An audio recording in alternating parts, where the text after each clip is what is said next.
Hey awesome fans, me Megashark, and today I'm doing Dr. Bob and react to Dr. Bob of SCP 1879, Indoor Salesman. And also don't forget to subscribe. I really appreciate it. Okay, let's get started. A police radio scanner at the SCP Foundation offices in Washington State, USA, burst into life.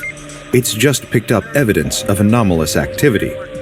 The scanner is programmed to pick out a few key phrases, and this present call contains all of them. Knocking, door, disappearing, won't leave. And most importantly, salesman. An alarm blares and Mobile Task Force Row 4 prepares to mobilize. But even as they armor up and assemble their weapons, the sense of morale is low. The MTF, nicknamed Shoes Salesman, was formed entirely to go after one anomalous entity, and after a dozen missions, they've never been able to contain it.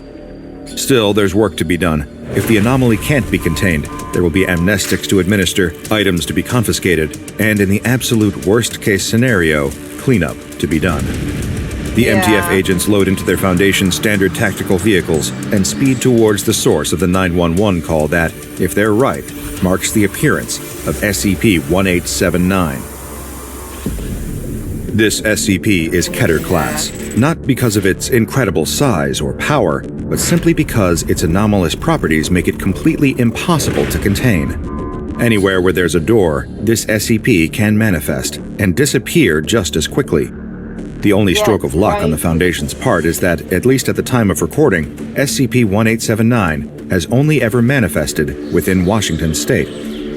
It also only seems to manifest through interior doors, never doors which lead outside. The phenomenon consists of two parts. SCP-1879-1 is the door, which can be any door to any room but will remain unchanged throughout the manifestation, and SCP-1879-2, a Caucasian man of unclear age who stands at about 5 feet 7 inches or 170 centimeters and dressed in an old-fashioned suit and hat. The Foundation refers to this man as the Indoor Salesman, and as his name suggests, he behaves and carries himself like the door-to-door salesman who used to go from town to town selling vacuum cleaners and encyclopedias back in the pre-internet days. The strangest things about him, aside from how he can appear anywhere, are the payment he requests for the products he sells. Oh, and the fact that once he started his sales pitch, there's no way of getting him to leave. This phenomenon was first witnessed by the Foundation on June 3, 1996, when agents arrived at the home of Miss Shirley Yates of Seattle. Early in the afternoon, a persistent knocking started from inside her bathroom and wouldn't stop until she opened it. When she did, a man appeared, dressed in an old-fashioned suit, carrying a briefcase in one hand, and to her surprise, a puppy in the other. She tried closing the door on him. Oh boy. I hate ads. Go away. Grammarly doesn't just help you with polishing your emails, it also lessens the mental load of replying to email. Only to have him show up in other rooms of the house. She called the police multiple times, but at the time, they were unsure how seriously to take the call. It was only after the third one did they even consider sending a car out. The following account of events is transcribed from a recording taken of the initial encounter with SCP-1879, recorded by Agent Rogers. First, Rogers enters the home.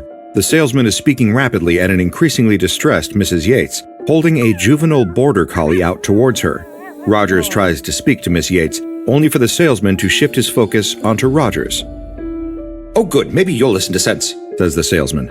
"I got this dog, but I can't keep it, so I thought maybe Shirley'd like this." Rogers tries to ask the salesman how he knows Shirley, but the salesman cuts him off. "Just look at him, he's so sad. I just don't want to see him sad, and I really can't have him anymore, personal reasons, you know. Really, all I'm asking for is some of your time." While Rogers keeps him talking, other MTF agents have positioned themselves on either side of the salesman. One of them grabs him by the arm, the other has a towel from the kitchen that they're able to shove into his mouth, cutting him off mid-sales pitch. Rogers sighs and gives a signal to the other agents. We're taking him back to the site to interrogate him. As soon as the agents drag the salesman through the front door, though, he vanishes out of their hands. The kitchen towel drops to the ground.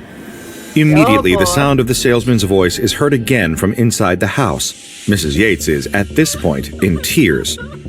It doesn't cost any money, I promise, says the salesman. Just 12 years of your time. Rogers orders 6 of his men to surround the salesman and keep him in the room, but worn down by hours of harassment, Mrs. Yates agrees to take the puppy. Once she does, she vanishes. The salesman smiles. Pleasure doing business with you.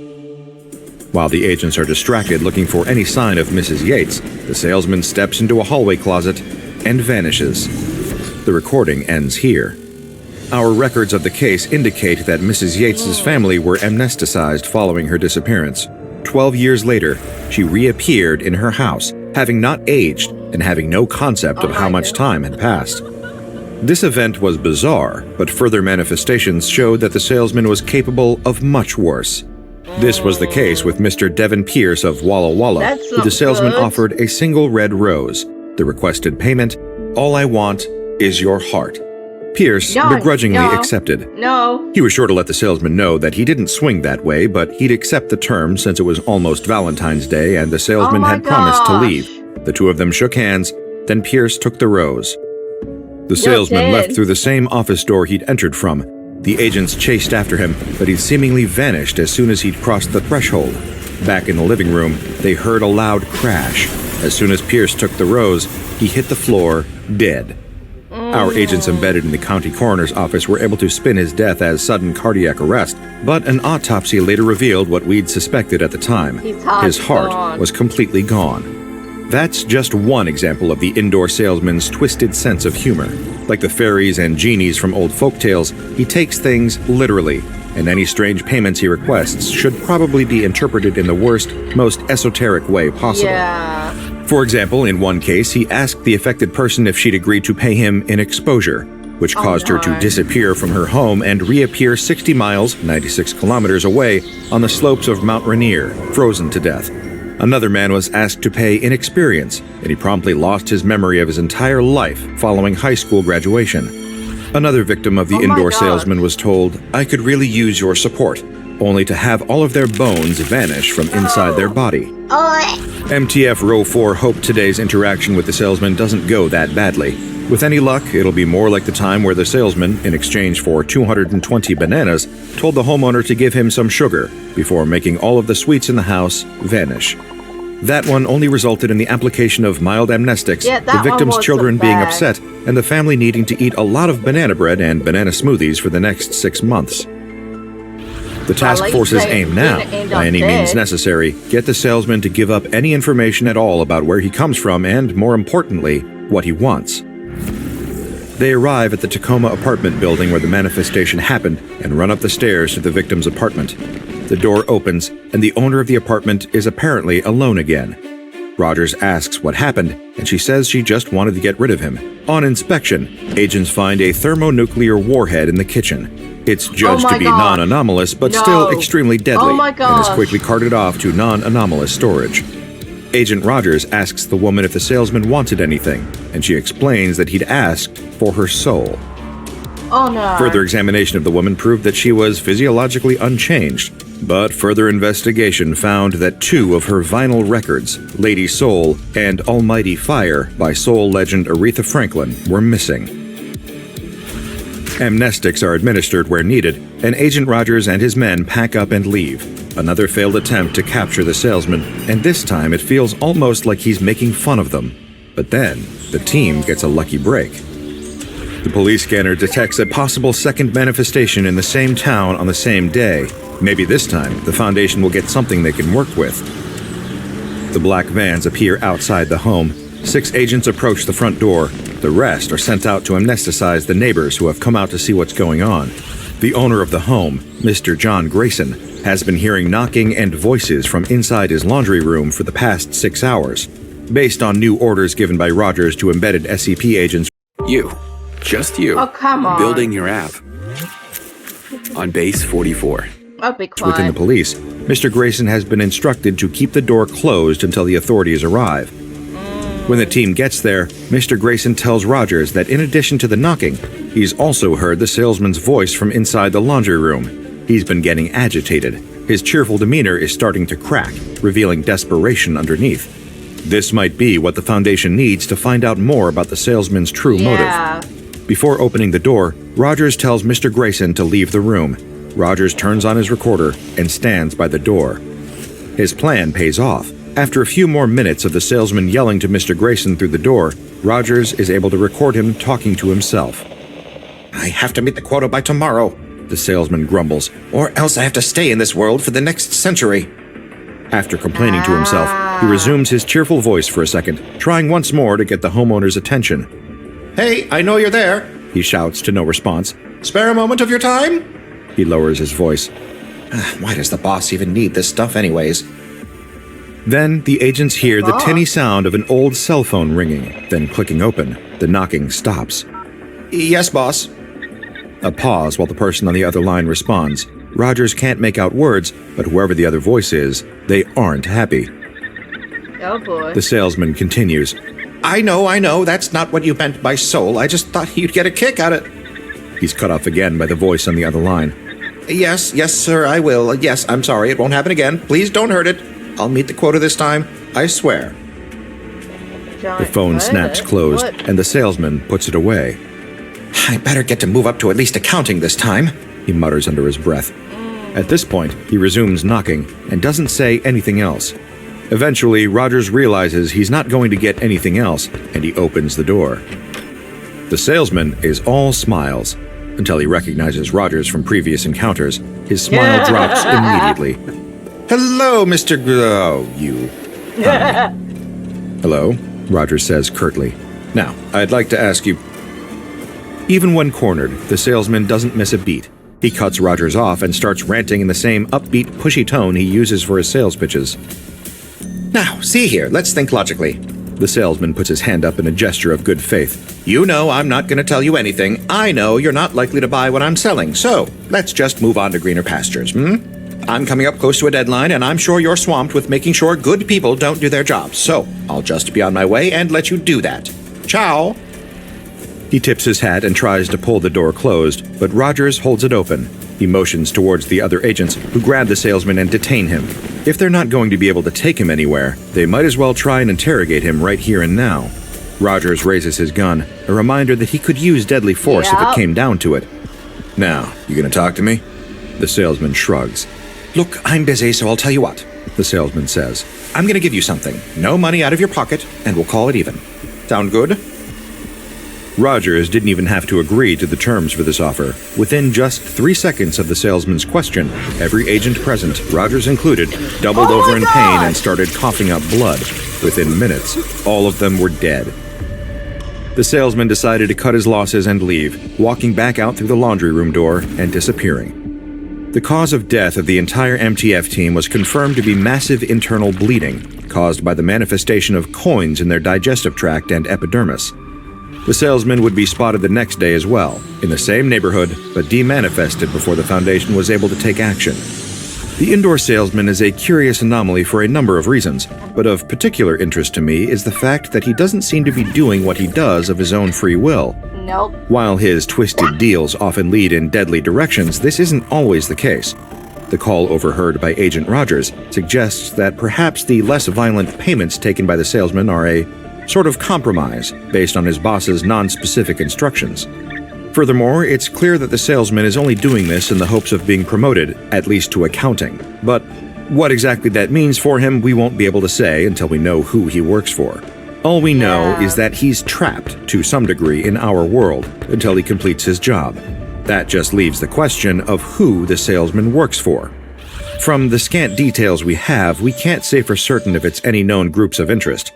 All we do know is that it's an organization with enough employees to have an accounting department, and that the boss is, among other things, interested in the acquisition of human souls. This doesn't really narrow it down at all, as the Foundation is aware of a number of sinister anomalous corporate entities who profit off of random death and destruction. Back on the subject of the phone call, I'm intrigued by the recorded quote, "Don't hurt it." Clearly the boss is holding something over the salesman's head, but the use of "it" would suggest it isn't a person, as you might expect. Maybe the salesman is referring to his own soul. Perhaps the boss is holding it until a time in the future when he sees fit, or it could be simpler and more mundane than that. Maybe the "it" in question is an animal, even a pet. Perhaps the dog who sired that adorable puppy that the salesman was so eager to pawn off onto Mrs. Yates. Thank you for watching, Dr. Bob. In a world full of sinister, inhuman forces like demonic salesmen and lazy AI-created content, I appreciate you supporting something human-made. Every view and comment supports me in my quest to investigate the anomalous, and hopefully put food on the table in the process. Check out the Dr. Bob Patreon and become a junior researcher. I think more a creature thing.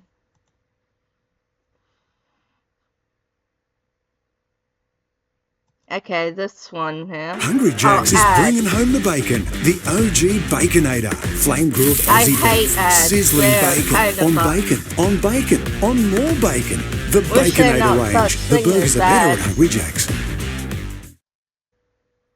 This is Jules and Toby. Jules got everyday pet insurance from Woolworths and gets... December 1914. In Europe, young men are dying in the freezing trenches of the Western Front. But the brewing conflict has little effect on the people of Chicago, Illinois. It's mid-morning, peak business hours in the center of the Windy City. On South LaSalle Street, people line up to cash checks at Chicago's brand new Federal Reserve Bank. Inside the bank are 41 employees, but some are not who they seem.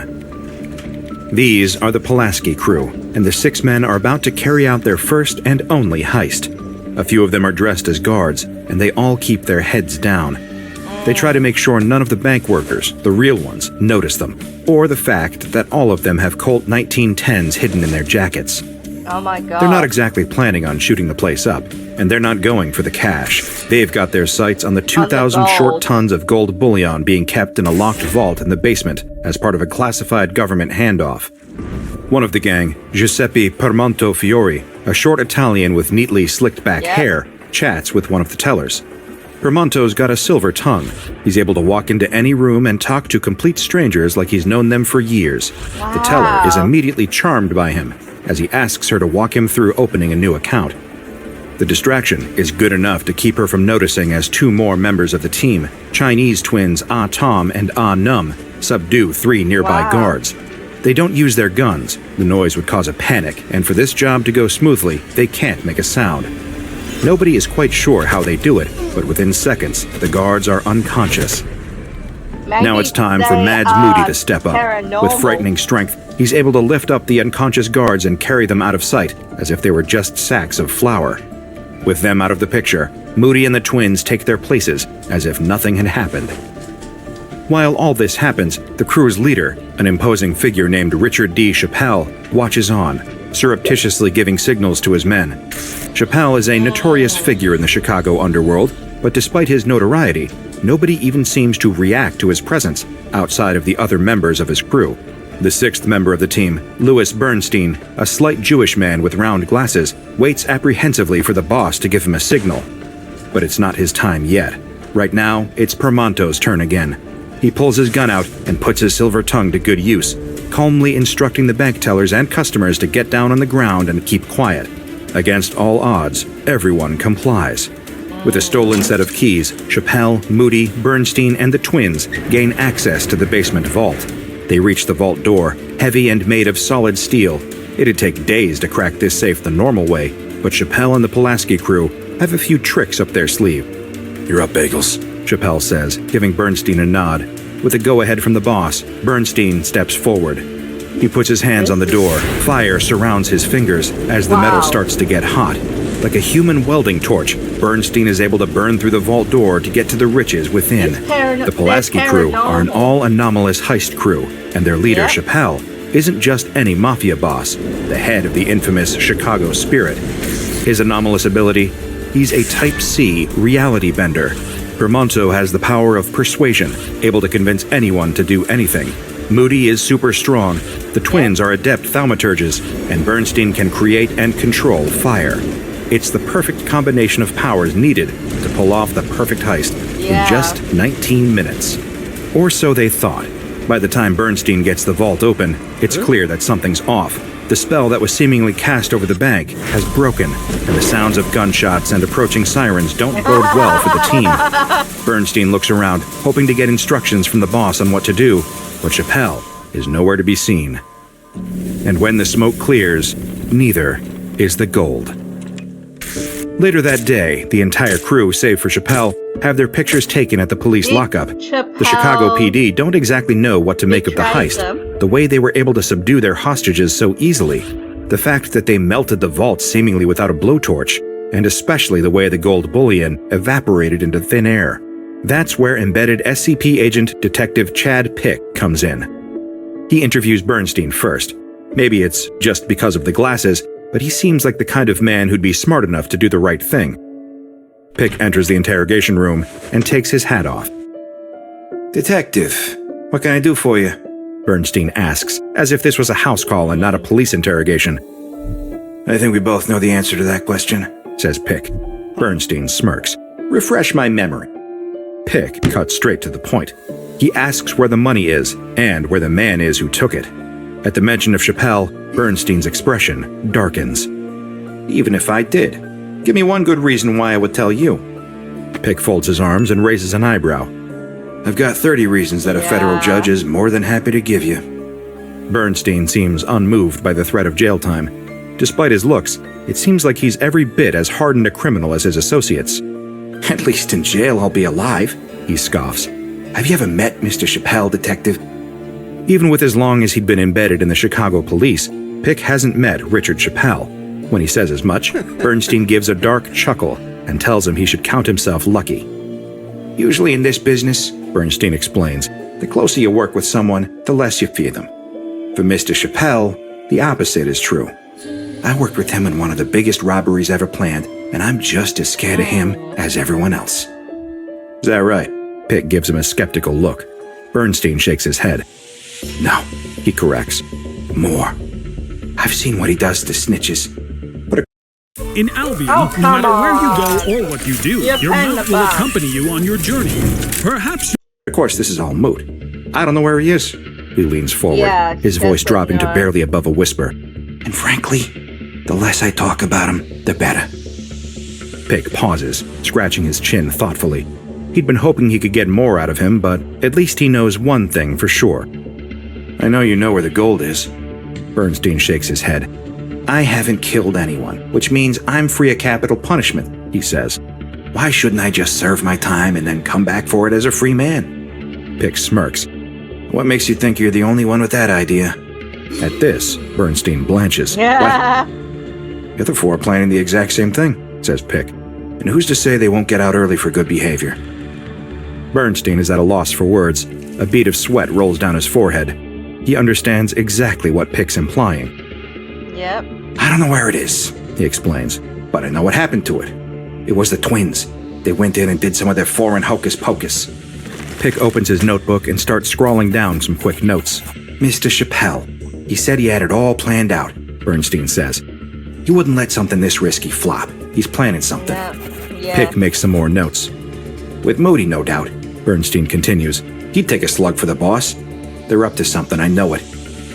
Well, now Pick has a thread he can follow. Next to be interrogated is Moody. Pick enters the room and sits down. The first thing Moody tells him is, I ain't no rat. Pick lets him know that the other members of the crew aren't so honorable. Yeah. I have Bagel singing like a bird in the next cell over, he mentions towards the adjoining wall. I bet he was the smart one. Right? Wise head?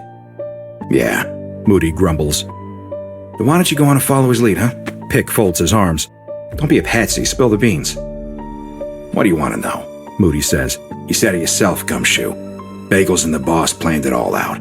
I was just the Bruno, supposed to keep the bulls off us and the schmucks in line while we emptied the place. Yeah. Now this is interesting. He asks Moody to tell the whole story from the beginning. According to him, Fiore knew a Strega, an Italian witch, who did dealings with the mafia. Fiore got the Strega in contact with Chappelle, who got her to make a potion that would make sure nobody in the bank took issue with the members of the Pulaski crew, unless one of them did something that made them think otherwise. Like shooting at him, Moody clarifies. Pick asks him to keep going. Sounds like you have something personal against Mr. Fiore, he says. Well, I worked with him before, Moody says. We got pinched 2 miles outside the city, and he starts chatting up the bull. Before I know it, he's pinned the whole thing on me. Little stool pigeon. Pick makes sure to note that too. He asks again about Moody's thoughts on Bernstein. He's a coward. Doesn't have the killer instinct you need to bump someone. Moody sneers. He kept crowing about how he didn't want it to become a massacre.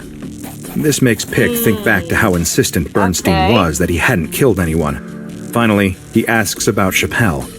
He was with us when we burned through that vault. Then as soon as the coppers were shooting the way in, gone. Moody casts a suspicious glance over his shoulder and lowers his voice. I don't think he was ever there to start with. Pick writes down by location in his notes. With someone like Chappelle, you never know. Then Moody tells him what he thinks happened to the gold. Bagels was in the vault with the twins when it vanished. He could have stopped them, but he didn't. Pick makes one final note. Either Moody's lying, Bernstein's lying, or they both are. But before he can talk to the twins, he has to talk to Fiore. Compared to the other two, Fiore is calm, almost cheerful. He's not bothered by prison at all, he says. It's never as bad as people say. Appreciating the honesty, Pick is straightforward. Bad. We'll make this quick. 3 questions. The first question is about the Strega. I don't know about what Signore Chappelle gave the Strega in return, Fiore says. She usually works for the outfit though, so it must have been generous compensation. Fiore laughs. Or knowing how the Signore works, sufficiently intimidating. He goes on to explain how the spell worked. It required some hair and blood from the bank employees. Pick asks his second question. Do you know where the twins moved the gold? Fiore shakes his head. That I do not, Signore. Come on, help me out here. Pick may not be anomalously persuasive, but he still knows how to talk to criminals. I'm sure helping us recover the bullion would lead to a very appreciative judge. Fiore relents. Even 2 thalmics are not enough to move that kind of mass large distances, he explains. I do not know where it is exactly, but it is somewhere in the city. Pick nods and writes it all down. But spells are not just done on a whim, Fiore continues. This was pre-planned.